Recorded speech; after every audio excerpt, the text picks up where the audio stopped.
Minkejja li għaddew 5 xhur li l-Gvern Nazzjonalista ilu fl-oppożizzjoni, il-Viċi Kap tal-Partit Nazzjonalista Mario De Marco għadu jgħid li hu Ministru tal-Gvern.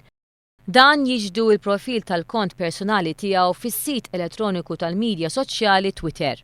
5 xhur wara l-elezzjoni u membru tal-oppożizzjoni, De Marco għadu jgħid li hu l-Ministru tat-Turiżmu. Dan il-profil huwa pubbliku u kulħadd mad-dinja kollha għandu aċċess għalih. De Marco għadu juża Twitter tant li saħansitra fit-13 ta' Awwissu li għadda huwa bagħat messaġġ bit-Twitter jattakka lill-Gvern. L-istess għadhom qed jagħmlu żewġ Eks Ministri. Tonio Fenek għad għandu l-profil tiegħu bħala li hu l-Ministru tal-Finanzi, Ekonomija u Investiment, min-naħa tiegħu Chris Said għadu qed jidher li hu l-Ministru tal-Ġustizzja, Dialogu u l-Familja. Illum Chris Said huwa Segretarju Ġenerali tal-Partit Nazzjonalista. Dan juri fiċ-ċar kif uħud mill-Eks Ministri Nazzjonalisti għadhom jaħsbu li qed jiggvernaw huma.